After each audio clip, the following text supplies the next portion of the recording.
The following program was recorded at the Museum in Washington, D.C.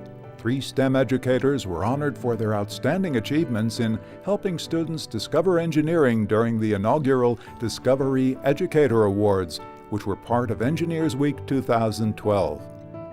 Along with the National Engineers Week Foundation and Discover Magazine, ASME, their corporate sponsors, and nonprofits alike are working together to cultivate the next generation of engineers and to celebrate the engineering profession.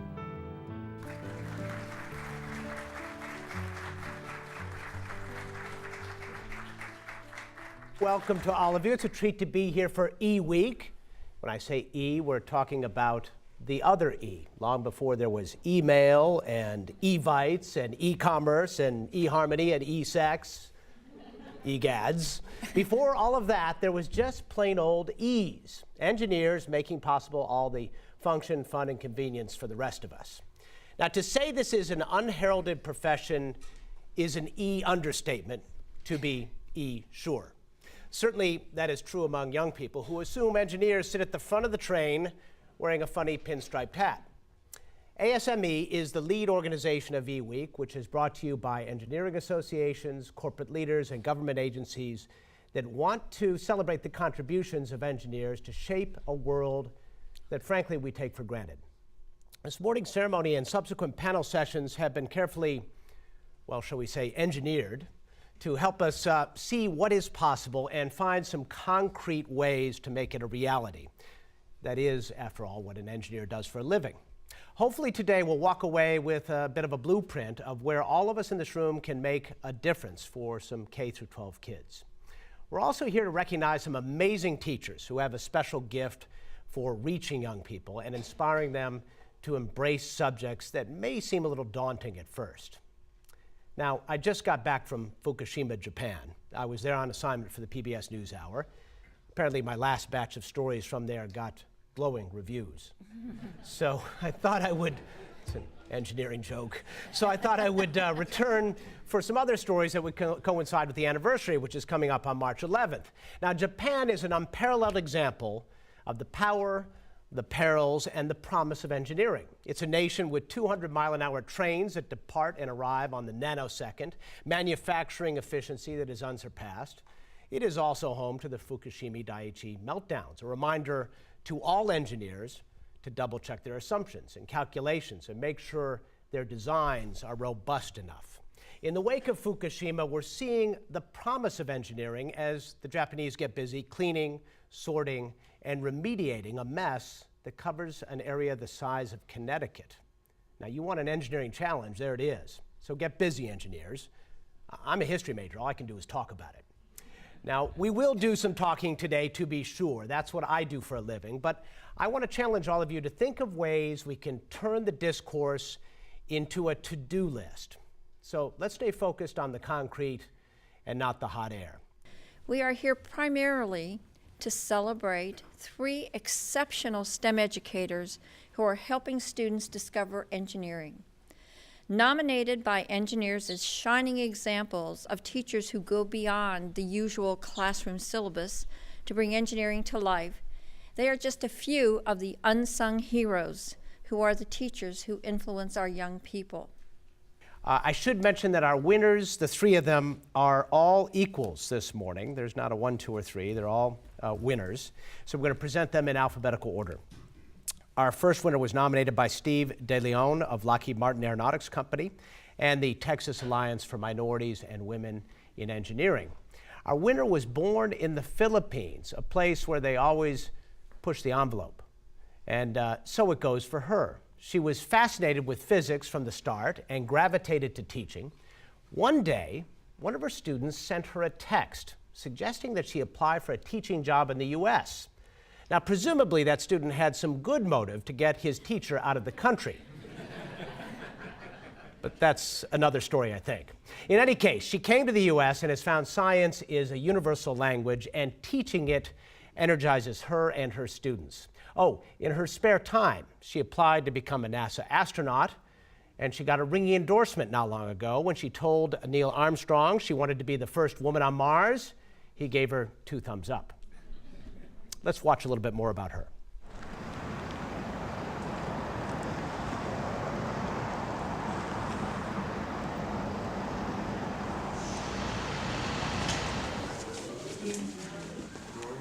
My philosophy in teaching is actually my philosophy in life as well. So you dream big, you work hard, you live right, and be the best that you could be. Because dreams, they really do come true. What is now the relationship between the two? I believe that even if I was born poor, I can still do things, and I could still be somebody. My students may be poor, but if somebody would just lead them the right way, I guess, they will be able to achieve something better as well. So if an object is at rest, it will... Most of the students that I encouraged to be part of the robotics and the rocketry are not necessarily the very smart ones, because we have programs set in place for those. Sometimes it feels like it's intimidating because of the title, rocketry, rocket science, robotics. But I try to explain to them that you could learn it and you could be really good at it by just constant practice and, persistence. Are you going to carve like a cylinder and then insert one piece and then another to cover it? If the students are working on real problems and they're creating prototypes, they're discussing, they're brainstorming, they see that their design would actually work and then put it together, all of these STEM features, all of these skills are going to be enhanced. Law of inertia states that an object that's in motion will continue to be in motion. I did some demonstrations today, with the first law of motion. And another one. But I tried to make sure that the kids would definitely be engaged. And, I wanted to make sure that when they leave my classroom, they would want to come back. Fast. The STEM program, it's amazing. It will drive us to, produce our future engineers and future scientists, and then the United States would be a better place. Ladies and gentlemen, continue your applause for Sheila Rivano-Condino.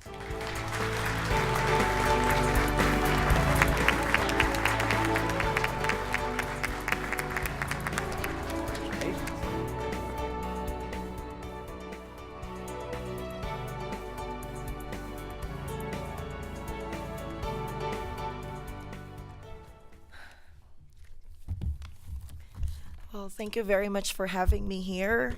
And first of all, I wanted to thank God Almighty. He's the reason why we're here. He has blessed me so much, and to Him I give all the glory. Secondly, to my family. I have my husband, Darwin. It takes two to tango. And I'm just very glad that he's patient and he's very understanding sometimes. My children are here as well, Winell, Vladimir, and Ariel. I want to share this with you because I know Mommy sacrificed plenty of time working at school, working with the kids, but someday you will realize why Mommy wants to do this. I'm sorry. Okay. I also would like to thank Mr. Steve De Leon. He's from Lockheed Martin facility in Fort Worth, Texas, and the Texas Alliance for Minorities in Engineering and Women in Engineering. Mr. Milt Clary from Overlook Systems. They supported our programs in Presidio. And to the American Association of Mechanical Engineers, the National Engineering Week Foundation, thank you very much for recognizing all our tireless efforts in supporting the next generation of scientists, of technicians, and of engineers. To all the program partners and the volunteers, thank you so very much. This award isn't for me. This is for my community, the community of Presidio. I wanted to share this with everyone back home, my administrators, my fellow teachers, the parents, and most especially my dear students. I always say that we are economically, geographically, and language disadvantaged because those are the things that my students are facing. We are located 4 hours away from the nearest Walmart. We only have one grocery store. We're in the middle of nowhere. we are limited to almost no resources at all. But I don't want to focus on that. We consider that as challenges only.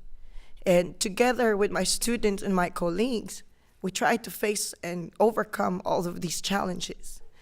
I try to find and seek opportunities through partnerships, especially with Texas Alliance for Minorities in Engineering and Overlooked Systems, to provide the opportunities to our little town.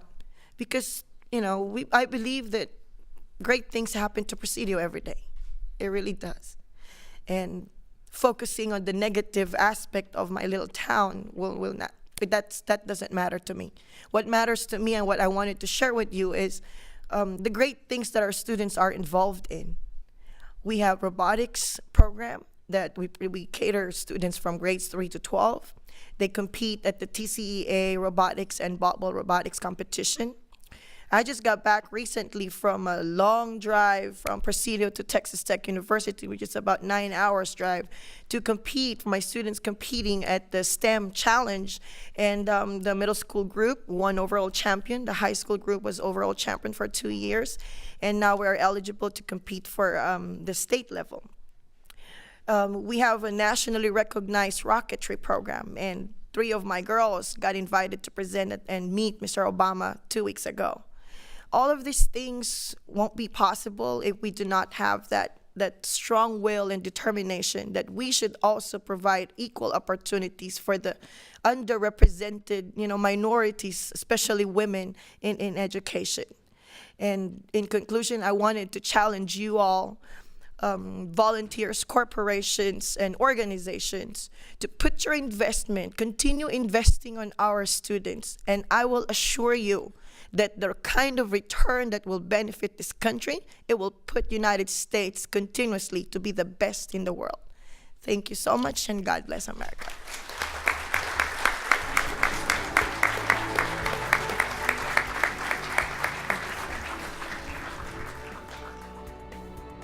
Congratulations, Sheila. I can tell your kids are lucky to have you as a teacher, for sure.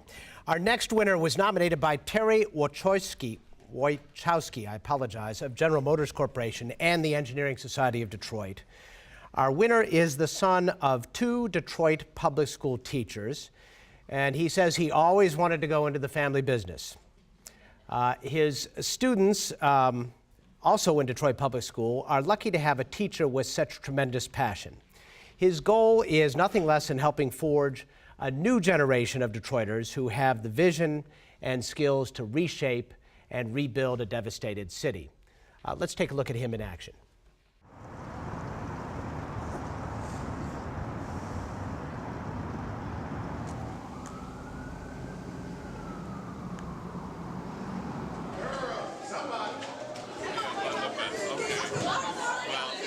Today was a great day because we started talking about scientific method. Now we get into the hypothesis. What's a hypothesis? First hand up. We're getting ready for the science fair, and in order to do that, we talked about an experiment that I've used for years called floating crayons. The goal is to determine if there is a relationship between the color of a crayon and its mass and buoyancy. We've talked about that. It's a very simple experiment using density and salt water to see which crayon would float first. If your black is floating a little bit, take the wrapper off, please. And so what we're doing is we're determining relationships. We're having aha moments to say, what is it between what we see and what we discover scientifically, between the everyday world and the scientific world, and make those connections. We talked about science fair projects. Who is doing the lotion? STEM education allows us to connect the student not only to the theory or the concepts, but to the application, and really engage them in that process. So not only are the kids having aha moments, I'm having aha moments. I talked to the head of the American Chemical Engineers Association. She's very excited to hear what happens with your experiment, okay? Engineering has made a direct, tangible connection between the students in the classroom and the projects in the real world.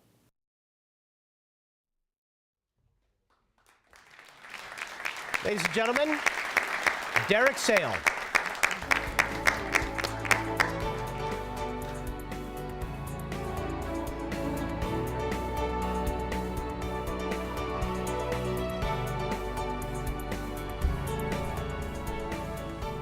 Good morning, everyone. I always wanted to walk on stage and pull out notes to give a speech. I want to thank everyone for this morning. I want to thank ASME, 3M, the National Engineers Week Foundation, and the Engineering Society of Detroit, who sponsored me for this wonderful nomination. I thought it was a lot like the Grammys. No offense, Miles. If I was nominated, that can go on my resume and go no further. That's good. It's a nomination. I'm happy.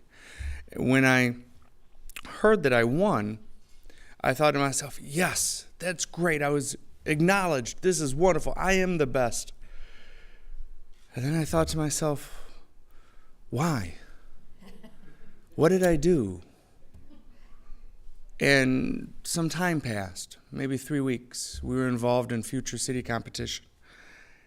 And I realized that the one person who made all of what I do possible, who I am as a professional, is my wife, Amy Wolf. And I want to say thank you to her. See, the award is not necessarily about some big achievement, but it's about what I do. And in the past 3-4 weeks, I realized that what I do is not possible without the support, encouragement, and absolute, oh my goodness, here he goes again, push from my wife and my 2 sons, Henry and Charlie. So I want to thank them for their support over the past 14 years, because without them, I wouldn't be here. And I realize I'm not a future astronaut. I'll tell you right now, I'm not going to apply. Not going to happen. I'm not even sure if I'm an encourager or a motivator or an inspirational speaker to my students, which you might hear of someone in a couple minutes. But what I realize is that it's what I do. It's my passion. This award is not about what my students achieved. It's about what I achieved. And that doesn't make much sense to a teacher. We don't achieve things. We make things happen, but we don't achieve things. Instead, it's a validation of our philosophy that engineering is the missing link that we've been striving to find for the past 14 years for me and 50 years for the field of education. I'm very, very excited that engineering has provided the aha moments for myself. But in the past 6 months, engineering education has provided aha moments for adults. And we're at the brink, we're at the beginning stages of meaningful dialogue and conversations with adults, such as the organizations gathered here today, and the organizations at a regional, state, and local level, to bring resources together that have never been brought in the same room at the same time for one common goal, and that is to engage, to excite, and to encourage our young children not only to go into the field of science, but more specifically the field of engineering. I'm very proud that in the Detroit Public Schools in the state of Michigan, we are forging ahead in the next 6 to 12 months that we will start writing engineering lesson plans. For the first time ever, we will be testing children on engineering concepts, engineering awareness. And this now is no longer an elective. This is going to be our norm. This is going to be what we show up to do every day. And I am very excited to look forward to the rebirth and the re-engineering of the city of Detroit by my students, who I now currently have in my classroom. Thank you very much.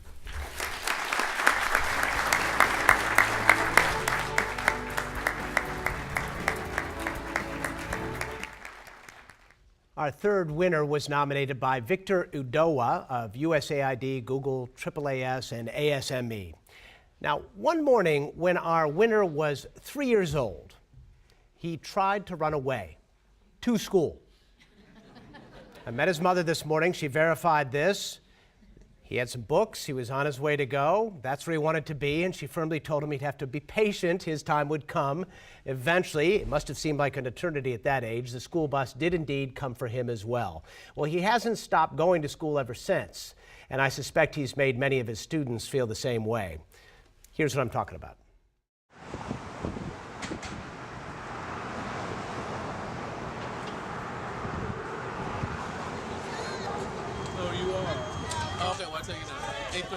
My students are my reasons for waking up every day.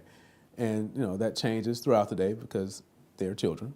But they're the reason I come in at 7 and leave at 7 most days. What do you mean? I try to make the lessons fun. I try to make them entertaining for the students. Like I always tell my children, work with a partner. And this is, in my lab, this is the last place that I want you to be quiet. I want you to work with each other. I want you to talk. I want you to get up and I want you to walk around and collaborate with your classmates. The yellow ones, they yellow. Today I had the students working on creating famous people PowerPoints, people that made different strides in the fields of science, technology, engineering, mathematics. Now what do you want to do with this part? Move it down. Okay. They were working on their PowerPoints, they were doing research on the people because many of them have never heard of Salvador Dali, never heard of Buckminster Fuller or Jane Goodall. Looks good. You need to move over a little bit. There you go, good. I actually use the Creative Learning System curriculum, which is all STEM-based. It's all hands-on projects. I also work with our after-school engineering group, Spark Club, through the American Association for the Advancement of Science. And the students make the connections to, wow, STEM is everything. If you know the circumference of this circle, and you measure a full rotation based on the circumference of the wheel, what could that help you do? Measure how far it goes. Mm-hmm.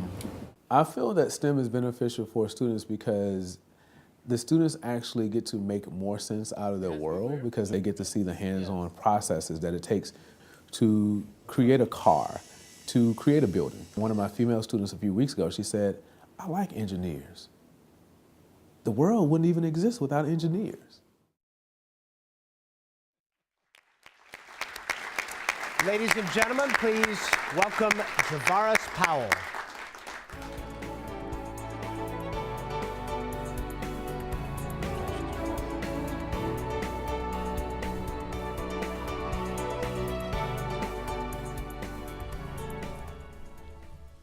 Wow.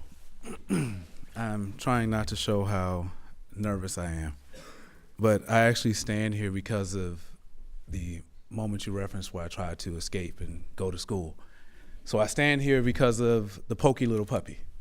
That was the book that inspired me. I was always nosy, always trying to figure out how things worked and why they worked. So thank you, the makers of The Pokey Little Puppy. Also thank the ASME, National Engineers Week, AAAS, and Friendship Public Charter School for taking a chance on me years ago and hiring me. And I hope that I've not disappointed you thus far. But more importantly, 4th grade math was really difficult for me. Long division just did not make sense. And I remember sitting at our kitchen table, my mom helping me, and she said, just take your time and be patient. It'll make sense to you later on. It didn't initially.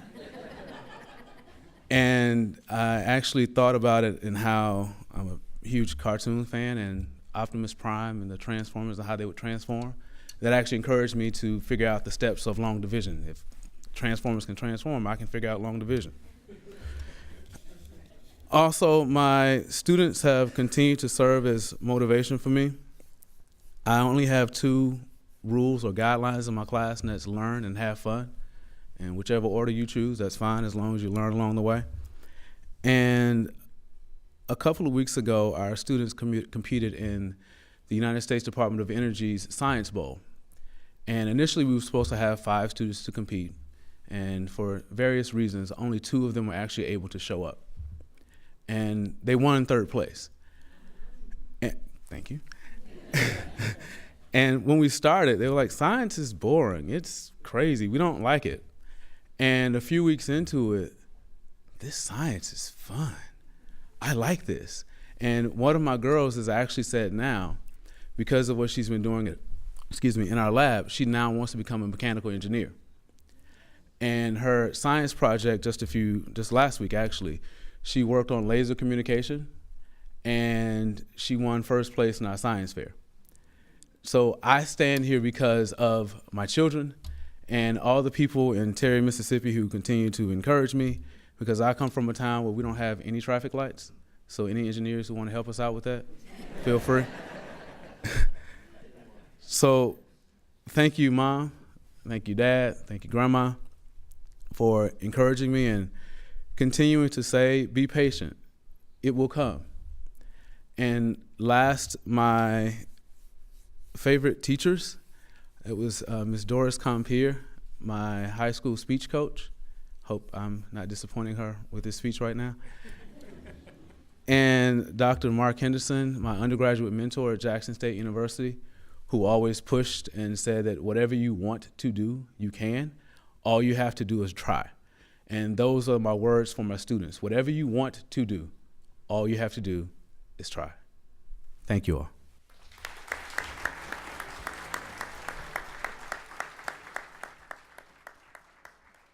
Vicki?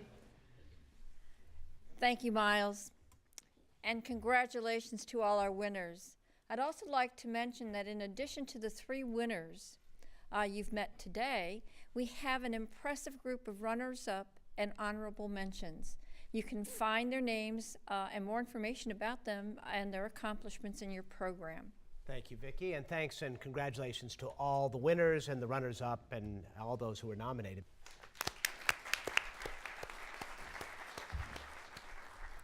ASME is proud to have sponsored this event. We hope you will join us on this journey as we make a world of difference.